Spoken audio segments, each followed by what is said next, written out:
这里是日本神户的乡下，也就是北区。很多人说这根本就不能算乡下，最多就是一个郊区。你怎么叫无所谓啊，反正我就住在这里，我在这里生活了4年。今天是约了朋友想去日本的中古店去逛一逛。我睡到10点多才醒，然后现在是出门，现在我们这里吃个饭。日本的中古店其实就是二手商店，里面有很多好逛的。其实我刚刚来的时候，我家里的冰箱还有一些家具全都是买的中古的。我用着还不错，而且也确实比新的要便宜很多。因为我当时是刚刚来嘛，就很多事情都没有办好，也不确定以后要花多少钱。用武汉话说的话，就是盘子都没有铺开。我当时是一换一，就是把国内的房子卖掉了，然后来了日本。然后我在这里买了房子，还余了一笔钱，然后我就想说可以做个什么生意，开个店。但是逛二手商店就慢慢的成了自己的一个习惯了。没事的话就会去逛着玩，然后还会从里面淘到一些比较有意思的小东西。它里面也不全都是二手的，就很多是全新未使用品，然后当二手卖了。所以我今天就决定带大家去好好看一看。好，那么先来给大家讲一下最感兴趣的话题。这个街区普遍的房价呢是这么一个水平，可以看到中间有一个超大的综合医院，看病是不成问题的。然后开车到市中心不走收费站的话呢是24分钟，但是实际上经过实测呢是不到20分钟的。毕竟有时候你是秋名山车神嘛。这个楼梯下去，我从这里走的比较少，因为我以前爬武当的时候那个膝盖受过伤。不过这个是一个近路，就是从这个地方下去它会比较近，所以我偶尔还是会从这里走。它这个前面比较开阔，它晚上夕阳的时候，这里有时候会有火烧云，就是特别好看。我也会经常来这里拍照。我在我前面那个视频，我不是有一个镜头就是从这里走下去的嘛。然后就有一个网友就说：“你这个素材我在别的地方看过，你用的是别人的素材。”那其实有没有可能就是别人用的是我的素材呢？没关系啊，就是你爱用就用，但你不能把我整个视频搬过去，然后你还说你是我，那就不行了。我今天吃饭的家店从这里走，它也会比较近。这个是我，所以你看看是不是别人用我的素材？这个房子是我非常喜欢的一个房子，因为它那个设计感很好看，而且它是一个平房。它这个结合了现代建筑和复古的这种风味，我觉得还是挺棒的。这边转过去有个药局，但它不是药妆店。药局卖的药只有一部分是非处方药，大部分的是要处方签才能够买的。它这里买药也是不能够走医保的，只有处方药是可以走医保的。但它这个房子它很好看，像这一片的房子，它的风格有一些偏美式，而且全都是这种半抬高的。这个房子前面的这条路也是他们家的，所以他们可以把那个车棚安在这里，就是可以停车。它那个院子比较小，比我住的那一片那个院子要小一点。反正我是不喜欢这种，我就认为车一定要停在房子的旁边，就一定要停在院子里面。它这有一个很大的公园，占地面积是我们这一片最大的。你可以看到这个公园，它这个连成的一片，山上的一片也是这个公园。可能有第一次看我视频的网友还不了解，就觉得这边的房价怎么这么低？它低是正常的，因为这里是神户的乡下。它如果是在东京的话，那这个房价呢，普通人根本就买不起。那你们可以观察一下，就是这一片房子的占地面积，它普遍的占地面积都在150平以上。那么这里为什么看不到什么人呢？它其实是一个物理学。我拿中国30层楼的商品房来举例啊，你一梯2户，一户是150平，公摊我多给你算一点吧，就算你50%好了，那就是300平加上50%的公摊，一层楼是450平的面积。那么你那一栋楼占地面积就是450平嘛，你那30层楼住满的话要住60户人家，我这个已经算得很宽松了吧，对吧？但是450平在这里算的话，你最多就是塞上3套房子，4套都塞不下。那你再看看我这一条街，我这走完了住了多少户人家？它人口密度不一样嘛，它肯定看不到人了。然后你们看前面的这个餐厅，就是这一家店。我今天去吃的那家店，它的生意非常的好，然后他就在这里再开了一家连锁店。然后这个店呢，以后会给他的老公来运营。这边也是乡下，但它是靠近车站的一个地方。日本的乡下大部分都是这样一个情况，就是靠近车站附近，它会有很多的商店，还有一些公寓。大部分的车站旁边都是有一个超市的，而且这边的公寓它卖的也很便宜，它比市区里面的公寓要便宜很多。然后它到市区它也很快，它一般也就是10几20分钟。所以就有很多的上班族也选这里。他在这个靠近车站的地方，他买一个小公寓，然后环境呢是比市区里面好很多。他上班呢也不会很远。等会我会给大家看我坐车到市区要多久。而且市区里面的公寓一般都是没有这里的大的，即便是塔楼，很多塔楼也很小。我要吃饭的那个店到了，就在这里。这家店的那个老板他很喜欢二次元，他自己画漫画，也很有意思的一个店，就是这一家。好了，那么我带大家进去看一下。中间的这个架子上面是老板卖的一些小首饰，后面那个墙上面贴的全都是他自己画的画。你别说，他画的还挺好的。他这有些是卖的，有些是不卖的。我看了一下价格，他一个是6、7千一副。对于这个水准来说，我觉得是不贵的。这是我的早饭，一杯咖啡加这么一份饭是950。饭是鸡排，有2个饭团，有豆腐，有莲藕，还有咸菜。这个饭团它略微调了一点味，但是不知道是什么做的。鸡排用的是照烧酱，感觉还可以。咖啡选的是中烘的豆子，略微带点酸味，没有炭烧的烟熏味。950。贝贝，嗨。这是他们新要推出来的菜品。店主，他这个墙面上面的画他画的是店主，这是他的店。走啦，拜拜，拜拜，好啦，现在是11点多，然后我的朋友还没醒，我现在再去找个甜品店吃点甜品。来，我给大家看一下什么叫做开滤镜来。现在呢是没有开的，好，这个是开了大疆的自动滤镜，然后这个是开了颜色还原，你们可以看到前面那个红色就会显示很不正常。好，然后现在把所有的滤镜都给关掉。发现了吧？就是只要开滤镜，它的红色就会特别的显眼。就是你非要说天比较蓝，就是开了滤镜，那就当滤镜看嘛，那个也没有关系。日本的这个2层1户建，它的白天是很热的，但是一般就是2楼比较热，1楼的话还好。像我家就是白天会把2楼的窗户全都给打开，然后太阳下山之后，它那个自然风会把2楼的那个热空气给带走。等到了晚上我上2楼睡觉的时候，那个2楼就已经不热了。我家2楼的那个空调基本上都没怎么开过，因为这边没什么高楼，然后那个自然风也是很舒服的。所以我夏天的时候，我最喜欢把靠在院子里面那边的树门给拉开，然后躺着榻榻米上面刷手机。日本有那个防蚊子的挂板，它就只要挂在门上面，那个蚊子是不会靠近的，也是专门做出来就是让你在夏天的时候挂在院子那个门上面的。这一家店的冰淇淋和甜品是我非常推荐的，做得非常的棒，但它这个地方它也是乡下的一个位置，所以如果有网友想来吃的话，估计不太方便。他家1楼是卖小蛋糕的，就是买了带走的，然后2楼是吃甜品的地方。进去啦！而且这家甜品店曾经是上过美食杂志的。坐下来了。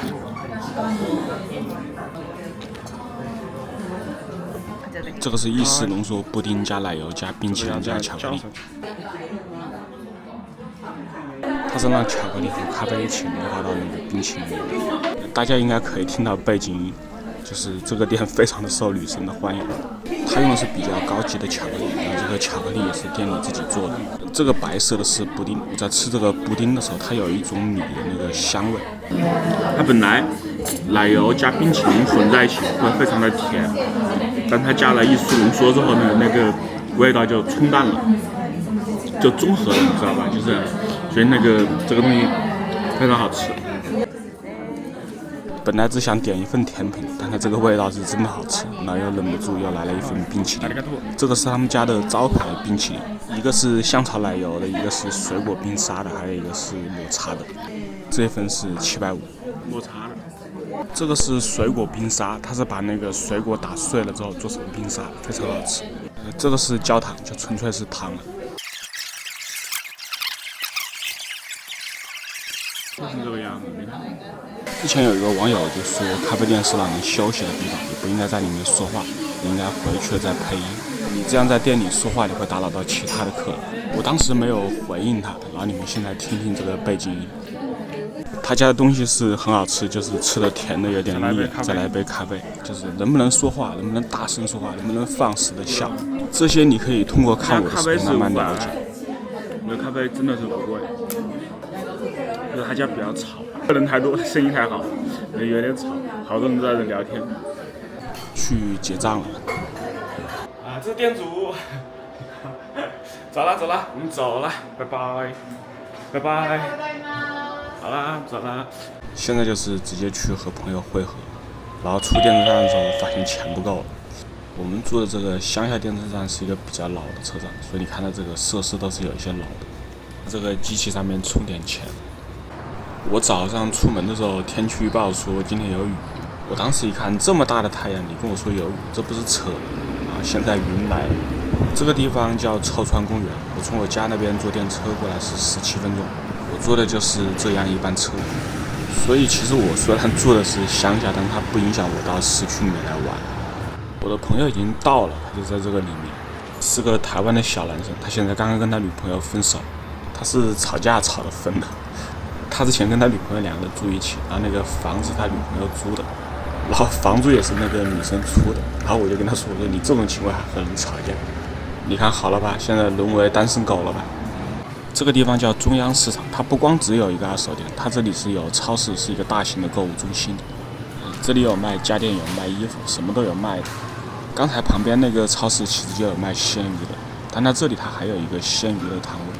我这个朋友他不愿意出镜，他就全程躲我的镜头，他就跟双双是一样的，那大家就当是我一个人来的好。他这个鱼市场有卖这种煲汤的鱼头的，就是这个，卖的很便宜，我有时候是会买就回去煲汤喝。这边螃蟹也是很大一个，也卖的很便宜，大家可以看到。他在这个鱼市的对面还有一个精品的水果蔬菜店。我每次和朋友来这里逛完二手店，都会来这里买点青菜啊，买点水果，再买点鱼啊什么的带回去。他家的菜不算便宜，但是贵在一个新鲜，而且都是土产。卖青菜最便宜的还是我们那里的业务超市。从这个店穿过去，它对面有一个精品的超市，是卖各个国家比较有意思的一些小零食啊，一些酱料啊，一些什么酒啊之类的。你看，就是这家店，这家店卖咖啡豆也是卖的挺好的。他家的咖啡豆品种也有很多，我经常会来他家买，但是现在还才买了咖啡豆。他这个店卖各个国家不同的东西，就是什么韩国的呀、意大利的呀，甚至还有越南的呀，甚至还有什么印度的，他都有。你看他这个咖喱，他这个咖喱非常的好吃，我之前买过一次。这个跟我们经常买的日式咖喱不同，它这个非常的辣。它这边应该是辣椒酱，这个做的还挺有意思的。你看他这家店，它非常的好逛，它就很多东西，就是你可以来里面，你逛好半天再走。这个冲绳的啤酒可以来一个，这个小袋的火腿，这是非常好的下酒小菜。这个芝士也可以来一个，这个香肠片也可以来一个。这个是什么卷饼，就是已经做好了，就这个东西。中古店一直往里面走，它就到了。这个是神户最大的一家。这个店不管是男士还是女士，他都可以在里面逛很久。它里面不光是卖东西，它也收购，就是你有什么不要的二手的，你可以拿到这里来卖。左边这边是奢侈品区，就是 LV 啊那些 Prada 什么的，它有这种二手的手表，就满满一个柜台，它都有。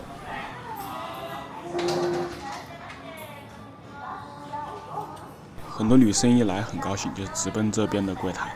然后就跟她男朋友说：“你去逛你的吧，我自己逛这边。”然后男朋友也很高兴，因为这家店它还有卖二手钓鱼竿啊、二手游戏机啊那些，还有一些二手户外的东西在那边卖。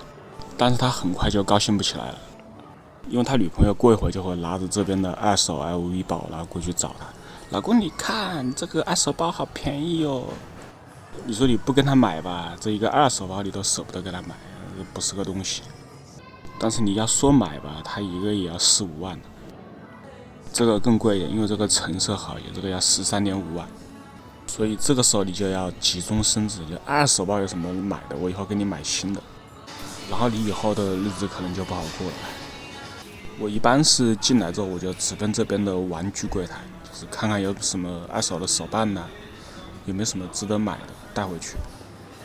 这边的二手的手办大部分都是新的，就是很多连包装都没有拆的，这种还是很值得买的。你看，这个是转世后的魔人布偶，叫欧布。这里的二手游戏机柜台我是很喜欢的，我经常会在这里淘到好东西。我在这边淘到过一个 N64，还是限定版的。SFC 也买过一个，但是是普通版本的。他最近这段时间看来是掌机比较多，这全都是 NDS。快看这个，这个 N64也是一个限定的。这上面这有一个迷你 SFC， 这个里面是有内置游戏的，然后插 HDMI 那个线。像这种游戏机，如果只是买一个回去玩的话，它价格是很便宜的。就你不谈收藏价值，你单独买一个机器回去，它的价格都是很便宜的。像这种单个机器手柄什么的，你自己再回去配。如果你想买这种手柄什么一套全都有的话，那它价格相对来说是贵一点的。它这也有 PS5， 价格还是挺划算的。这个是带光驱版的，跟你那个价格比，它划算。除了游戏机外，它这还有这种古董的卡带。我估计这个很多00后是肯定没有见过的。像这些音乐的吉他这边也有卖的，而且价格相对来说都还很便宜。当然我不懂我只是看个热闹，我觉得这个价格不贵。但是我相信肯定有懂行的网友嘛，就你自己看一下这个价格，你觉得贵不贵？你看这边还有5000多的，这个也是5000多，你看贵吗？这个价格。然后这边有卖钓鱼竿的，不是这个，这个是高尔夫球杆，这边转过来才是。这个就是钓鱼竿。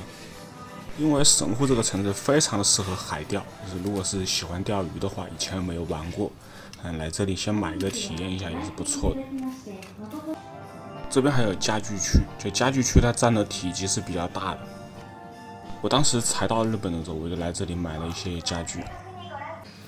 可能有很多国内的网友就是看了视频之后会觉得，这个家具卖的也不便宜那是因为在日本的那个新家具它卖的更贵，它这个已经是很便宜了。像这边的二手家具我是很推荐的，因为它一开始确实让我省了很多钱。然后像这种二手的冰箱，我就觉得真的是很值得买了。我家里用的差不多就是这一款，一直用到现在，我也没把它换了。日本的这个家电的质量是很好的，使用没有任何问题。我当时买的时候是8万买的，这边还有相对便宜一点的。这个是夏普的。洗衣机的话就看个人，有人能有心理洁癖的，不愿意去买二手的洗衣机，这个也能够理解。电视的话，它因为不是生活的必需品，所以我当时我家里是没有买电视的。然后后来我家是直接在亚马逊上面买的。我买的是海信的电视，这个真的是有一说一，就是中国产的国产电视，它确实性价比是高，比这个便宜多了，比这个二手的要便宜。我说的是同尺寸的，同尺寸日本的二手电视，它的价格还打不过中国国产的新的。这边有卖摄影器材的，我在这里淘到过一个三脚架，是个碳纤维的三脚架，我当时就花了1000日元，就跟白捡的差不多。你看这家店，它就时不时有这种比较好玩的东西，就是哪怕今天不想买什么，来逛一逛，有时候会碰到一些比较好玩的东西，也想带走。比如你看这个电器的话，像这种空调还有电扇呢，它也是全都有的。到了冬天，它也会卖取暖器，冬天这些就下架了，就会换上取暖器。我今天就买这个史莱姆，看着比较有意思，好像是个套娃。这边还有这种廉价垃圾区，就是全都混杂在一堆的。像这一片的价格就是非常便宜的，就跟你白捡差不多。你看是不是好几个人在这翻？就是有时候你可以在这淘到不错的东西带回去。这边的这些小玩具车大部分都是没有开封的，直接拿过来卖。它也是二手品，但它就是完全没有玩过。二手的衣服这边很多，有未使用品的话，它上面也会贴标签。我觉得最有意思的就是这边有卖这种二手的酒的，你们看到的这些酒，它全都是未开封的。我估计是不是有时候老婆回家一看，这老公的酒过期了呀，我帮他卖了吧。就说实话，我就特别喜欢买这种过期的老酒。你看这个我连见都没有见过。这种过期的老酒，你们喜不喜欢？从二手市场出来之后，直接上楼。在3楼，它有一个卖寝具用品的店，就是这些。我要推荐的就是这些日式的床垫，因为它很轻，你直接拎上就可以走，就直接可以拿回去。比如一些刚刚来日本的留学生，就是第一天你就可以拿这种床垫回去铺床，就不用睡地上。这家店它不是二手的，它都是新的，但它那个价格相对来说是比较便宜的。我一直到现在我睡的都是这种日式的床垫，我没有买床。我的那个房间，如果经常看我视频的人会知道，它是一个榻榻米的房间，它也不适合铺一个床上面。我就喜欢睡这种日式的床垫。像我今天给大家拍的几家店都是相对来说比较便宜的。如果是才来日本的话，需要快速的买一些生活用品的话，那么你来这几家店肯定是没有错。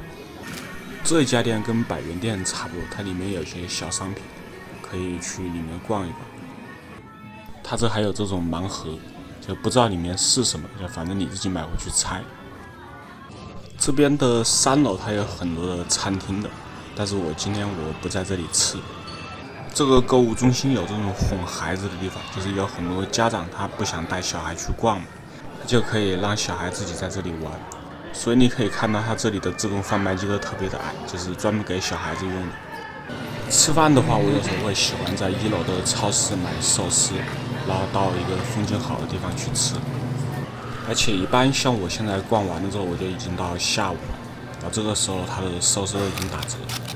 你看这个就不错嘛，它30%，意思是说折30%，其实就是打7折。好，再来一份这个就够了。再来一瓶这个饮料。其实我一开始我是不知道可以拿到这个外面去吃的，还是一个日本的朋友他告诉我，他就说我们可以拿到这个外面来吃，这个外面的风景特别的好。好，我也带大家去看一看。其实这个地方我之前的视频有来过，但是没有在外面吃过东西。这个外面它是一条河，然后它有很多的椅子，还有一些桌子。它那个桌子上面就是专门给你吃饭的，它旁边有一个垃圾桶。但是你在这里吃饭、喝咖啡、喝酒都没有问题，只是这里它不能够抽烟，就是它这所有的区域全都是禁烟的，不允许抽烟。然后把吃完的东西丢这个垃圾桶就可以了。你看它这是不是写着禁烟？我知道对于抽烟的人来说，这里确实一个放松心情的位置，是一个不错的位置，但是它就是禁烟的，不能抽。